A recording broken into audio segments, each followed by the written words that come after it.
Orbs are the premium currency in the Cul De Sac, and before you spend a single one, watch this video, because most players waste them completely. For Orbs, codes will be your best friend. Usually you'll get 25 to 50 Orbs per code, so redeem every single one as they drop. Also, check my codes video, which will be linked in the description. There is one more code that released the other day, Release. It wasn't included in my short, so I just thought to let you all know. You get some pretty good rewards. Completing quest lines also gives you Orbs. So for example, if you finish all of the fighting quests, you'll get 100 Orbs as a reward. Work through every quest line you can. Method 3 is the Crucible. For every quest you will get 3 Orbs, and since there's quite a lot, I'd say this is the way to go. This is one of the most substantial free sources of Orbs in the game, so I'd prioritize this over any other methods.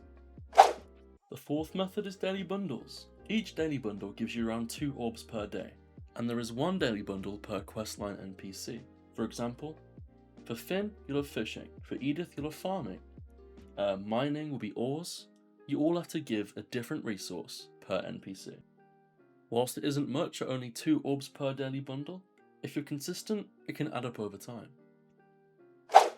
And lastly, we obviously have Robux. This is the fastest way to get large amounts, but of course, it's entirely your call. Now, before we get to the good stuff, here's what not to spend Orbs on. Goodie bags, Lucky Charms, experience books, avoid these. They're all consumable, they run out, and honestly, they're just not worth the Orbs compared to permanent upgrades. Do not waste them here. Currently, there are limited time release items in the shop.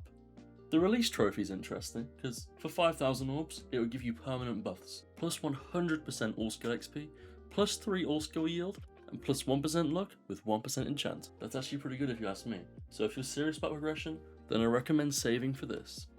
Next up, the Cul De Sac. This costs 3,000 Orbs. Its exclusive rarity has 150 damage with 180 range. Its special ability creates a massive purple world root, which pretty much destroys everything. It's an incredible weapon, but it is a massive Orbs investment, so only get it if you're willing. And the release mount and backpack, they're both cosmetic, but not really a priority, just nice to have. One last thing I'd say would be good is the release cookies. Whilst cheap, these are great with plus 1000% experience, plus 10% luck, and plus 3 yield for 20 minutes. It's kinda good. Down at the bottom of the quality of life section, boss keys for 25 Orbs each. They're worth it if you're actively farming bosses for loot. On top of that, arena tokens are solid too. But you do get these every hour, so if you have a lot already, I don't really recommend wasting your Orbs. Thirdly, yield tokens are quite good for large boosts. Only 50 per token, you get plus 3 yield for 20 minutes. That is pretty good for those heavy grinding sessions. Honestly, everything else here, apart from the super lucky charm and maybe the safari token, I'd skip. Now this is where you should be spending your Orbs first, the upgrades. Starting off with the 0 teleport pad cooldown. Now, normally teleporters, they have a cooldown of a couple of minutes per teleport. This removes it entirely. It's a huge quality of life improvement. Plus 5 bonus speed? That's a permanent speed increase. I mean, it's always useful. But the two you absolutely need are the teleport watch and the blueprint. The teleport watch gives you access to the teleport GUI from anywhere, meaning you can teleport whenever you want, anywhere you want, without finding a pad. Pair that with the 0 cooldown upgrade, and getting around the map becomes instantaneous. Now, the blueprint on the other hand. The blueprint lets you access every crafting station remotely. Sizzle's blacksmith, Anima's crafting, Claudius's bistro, all without physically being there. For anyone doing heavy crafting, this is an absolute game changer. These upgrades are permanent, and they improve every single session with more use.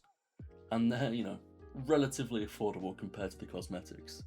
Get these first, always. Now, everything else is pretty much just cosmetic. Backpacks, houses, the themes, even mounts. They're all cosmetics. But worth noting, there are 2 flying mounts here.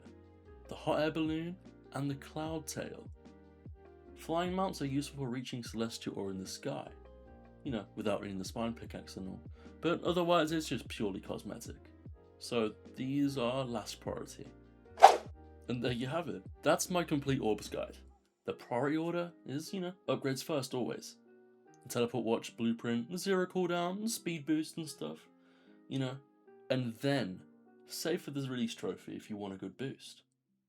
Boss keys and arena tokens, I'd get them situationally, and everything else is just entirely cosmetic and optional. Free orbs, they come from codes, quest lines, the crucible, you know, daily bundles. Save them wisely, because they do go further than you think. Anyhow, subscribe for more Cul De Sac guides, and see you in the next one. Zenoric, out.